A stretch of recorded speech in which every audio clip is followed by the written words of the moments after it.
Hello, people. Andrew here, talking about comics from a reader, collector, speculator, investor point of view, in that order of importance to myself. I was going to do the 90s for the Fantastic Four, Part 4, but I thought before I even go into anything to do with the 90s, I think I got to talk a little bit about the history of the 90s and how it affected the comic book industry. Two big stories out of the 90s, of course, was the Marvel's rise and fall, and then the second one being the comic book speculation boom and bust.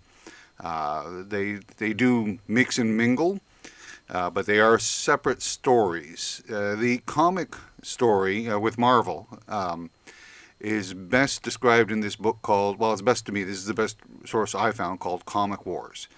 It details all the players involved with the purchase of Marvel in 1989 to its filing for bankruptcy in 1996. Carries on a little bit there about how the Phoenix rose from the ashes. But as it's a detailed book, and I wouldn't do it justice by trying to explain bits and pieces of it. I'd suggest that if you are interested in the rise and fall of Marvel in the 90s, that you pick up this particular book. It was a good read, and I am going to recommend it. So that's the Marvel story, and that's where you would get your information. But the comic book boom and bust of the 90s, that involved Marvel and involved all of the comic book publishers. A lot of people say that it starts in 1989, but in fact, I'm going to go back a few more years and I'm going to go to 1986. And in 1986, Frank Miller released The Dark Knight Returns with DC. This is a story about an older Batman who comes out of retirement to deal with a dystopian future and encounters Superman and some of the aged superheroes. Interesting takes on some of these heroes. The thing is, it's not a kid's book. It received critical and commercial success, and it tells a much more mature story. But it's dark. It's darker than what people were perhaps expecting from a Batman story or from a comic book. Many people still remember them as being light entertainment, when this had more of a serious bent to it. I'll also point out that in 1986, Alan Moore began releasing The Watchmen, which, again, critical and commercial success, but a dystopian future with darker versions of superheroes. That darkness creeps into what happens in the beginning of the 90s as far as storytelling is concerned. And part of that trigger is 1989, because in 1989, Tim Burton releases the film Batman. Now, Batman was the number one film of the year. This was no longer just a kid's adventure and comic book. It had a darker tone to it. It had a menacing villain in the Joker. You know, death was part of the storyline itself. Now, you could go back and look at it now and say, well, no, it does make me laugh, some of these scenes and some of the situations. I can't take it as the dark gothic piece that people were describing it as. But at the time, very much so. That sort of darker Batman tone and the success of the movie, not just the success of the movie, but it was all the merchandising. There was Batman on everything. There was Batman shirts, Batman cups, Batman lunch boxes, cereal boxes, crackers, cookies, whatever you could put a Batman logo on, there it was. And they made hundreds of millions of dollars on the merchandise. This is where Ron Perlman steps in. I just want to make sure that I got his name right. Yeah, it is. It's Ron Perlman, much like the actor Ron Perlman. But this is Ron Perlman, the businessman who's a millionaire. And he's a corporate raider. What does that mean? Well, there's more details, obviously, in the Comic Wars book. But basically, he sees an undervalued, what he considers to be an undervalued company, comes in and buys it. That under the value that he thinks it is, and then tries to turn a profit in it. But the person, he only really wants to turn a profit for himself. He doesn't care about the business itself or the other people who attach to it. He's interested in making money for himself. So Marvel comes along, owned by New World Entertainment, who are having some money struggles, and they offer to sell it to Ron Perlman for $82.5 million. And in 1989, that's what he does. He buys Marvel. And things are good fairly soon. I mean, he's a businessman. He doesn't look at it so much from the creator point of view. He's not interested in the stories of the characters. He just wants to take a look at the business. And he says, all right, so business-wise, what sells better? And it turns out that issue number 1 sell better. The first appearance of a character, the death of a character, a major event. So he says, that's what I want in my comic books. Well, he also takes a look around and discovers that he's got some of the hottest artists working in the medium. Todd McFarlane, Rob Liefeld, and Jim Lee. They're all working for Marvel. So he sets up Todd McFarlane, who wants to try and write his own stories, and he's been working on Spider-Man and has brought up the sales of Spider-Man. Ron Perlman says, okay, you can write your own series. In fact, you can write Spider-Man. We'll offer you a brand new title of Spider-Man Adventures that you can write and illustrate. And we'll begin to write from issue number 1. So that's what they do.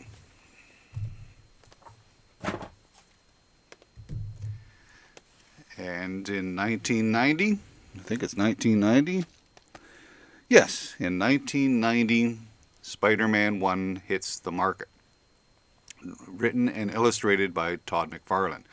Now, the thing about this particular book is there were at least 4 different cover variations.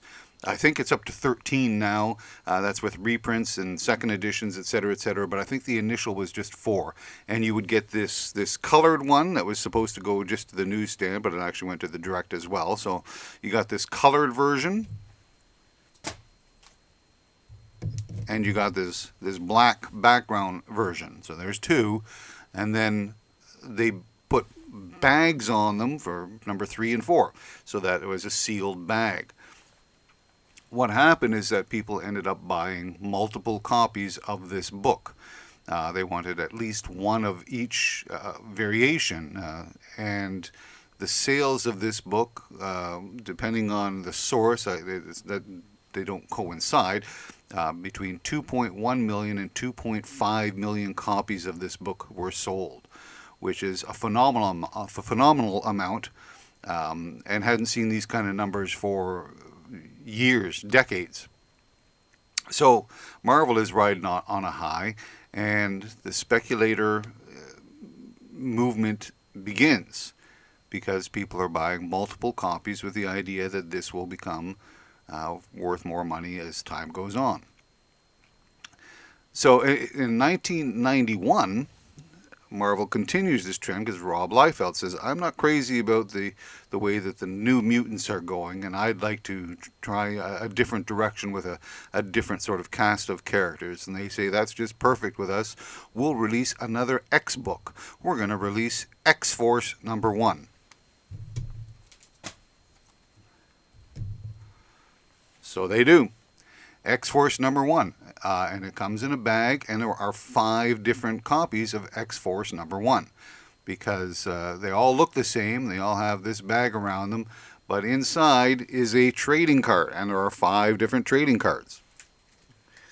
This one, for example, has the trading card of Cable in it, but there are 5 different cards. So if you want the whole set, you got to buy all 5. Possibly a 6th because you actually want to read the book without, opening the bag. So they sold multiple copies to people, and again, it's a first issue and the first appearance of this particular team in their own title, and they sell 5 million copies of this book. Woohoo! They're like on a high. Not to be outdone, 2 months later, Jim Lee and Chris Claremont, known for all of his X-Men stories, they're given their opportunity to release a new X-Men book as well, called simply X-Men. And what do you know? They release X-Men #1, and it has 5 different covers as well. There's 4 covers that are like this, with a major character or 2 on them, and the 5th cover is a fold out that unites all 4 images into one long image once you fold it all out. So you have 5 different, and of course it costs more for that one. 5 different versions of X-Men #1, and it sells 8 million copies. It hasn't been touched as far as sales are concerned. 8 million copies of X-Men #1 are sold. Well, people can't.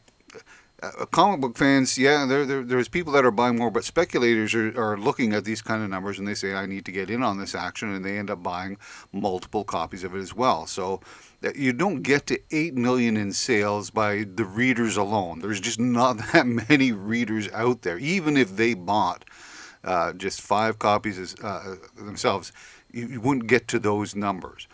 And I think those numbers are a little bit fixed, because the thing is, it's 8 million in sales to the retailers. And the retailers, there's a no return policy in effect. Once you buy the book from Marvel or whoever, it's yours. You cannot return it if you don't sell it.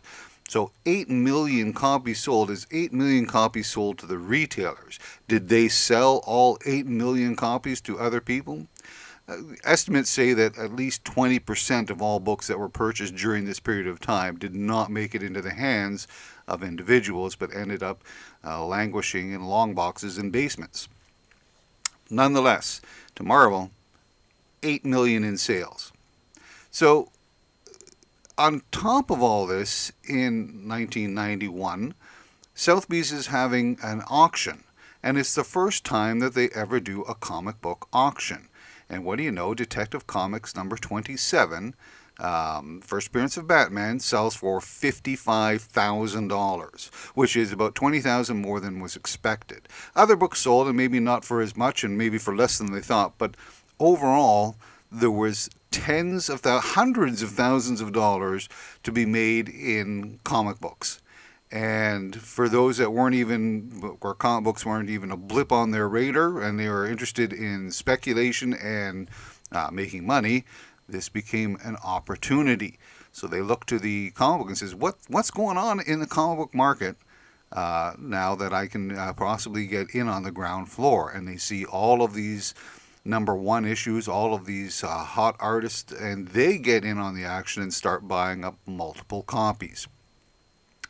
But it's not just Marvel that's out here. Now, Marvel, as I said, had Todd McFarlane, Rob Liefeld, and Jim Lee all working for them, and they got tired of working for Marvel. Because not only at the auction, there was also original art by those 3 artists, and it sold for thousands of dollars. And then these guys said, you know what, it's not the characters that are the stars. We're the stars. It's our artwork that is selling these books. So Marvel can take a hike, and we'll do it ourselves. We'll make our own comic books. And so they launched Image, with the first Image book being Youngblood #1 by Rob Liefeld. And you know what? They did really well. For a short period of time, Image actually outsold Marvel. And again, people bought, oodles of copies of Image books. It said that Spawn #1, released by Tom McFarlane, sold 1.7 million copies.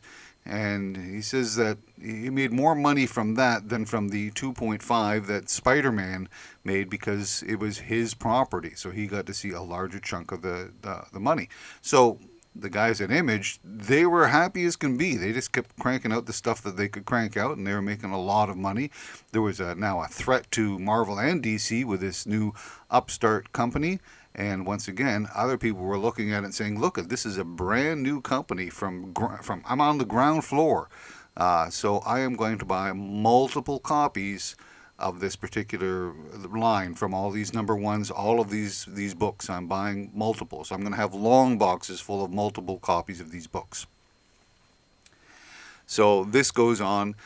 And there's other companies involved as well. Valiant is part of part of the mix. Now, they were doing some wrestling books and some other stuff prior to the about 91 or so, and then they decided to back Jim Shooter's idea of creating the Valiant universe. And this used a number of Gold Key characters that they inherited, Solar and Turok and Magnus the Robot Hunter, as well as their own creations. And Jim Shooter created this thing called Unity, a crossover that united all of these books. And Unity sold really well. In fact, at one point they were selling maybe 40,000 copies of books before Unity, and post-Unity they were now selling 200,000. So people saw this as yet another new company with new characters, with new stories, top talent art, and they started buying these books up in tons and tons as well, because they're going to make a fortune. Now, it didn't help that in various comic books, and by as time went on, they started saying that the value of certain books is going to jump. You bought it today for $2, well, tomorrow it's worth $30. And people were, listening to that as gospel. The truth, of course, is that it's only worth what somebody will pay for it. So it's fine to say that this is a $30 book, but if you're only going to get $2 for it, then it's a $2 book. It didn't stop the speculators, they kept buying. So in 1982, DC wants to get in on this action. And so they release a big event. Actually, it gets, global attention for this event. And it is the death of Superman.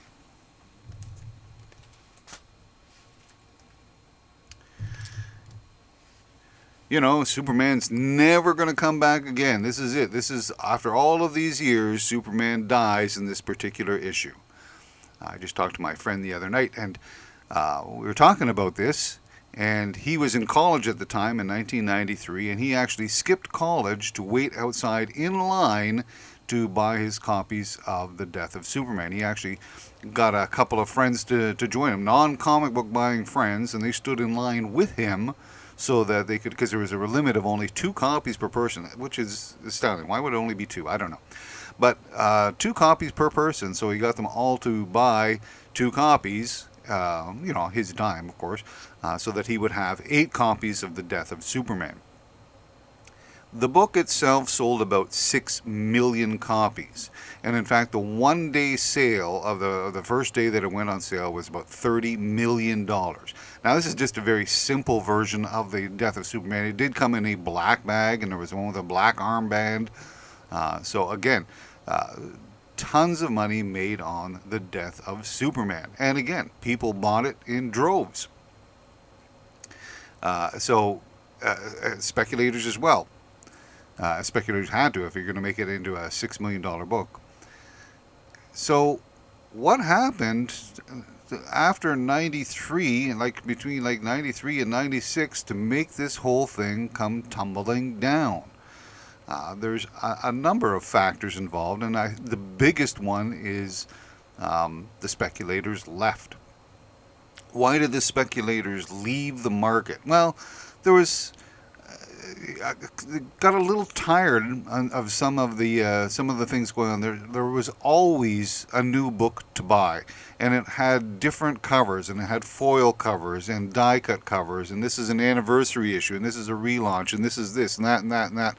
There was just so many books to buy that when they tried to maybe unload some of this stuff that they had bought for X amount of dollars, and they want to see if they can get 10 times the amount. No, nobody's buying it for 10 times, 5 times. No. Would somebody give me the cost that I paid for it? No. Even when you go back to the stores, they were struggling because they had to pay for all of this stuff up front. And if it didn't sell, it just sat in their backlog in the inventory. And you do have to order 3 months in advance. So they're still ordering hundreds of copies per store type of thing, and it's going to sit in the inventory. Not only that, but there was this thing called Deathmate that was supposed to unite Image and Valiant and be the event of the year.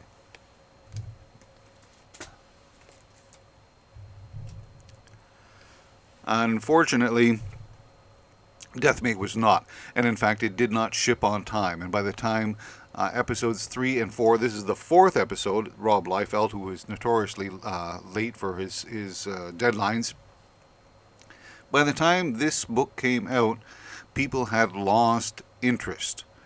And all of these stores that had ordered these copies and all their money was tied up in this inventory, now they received it and they could not sell it.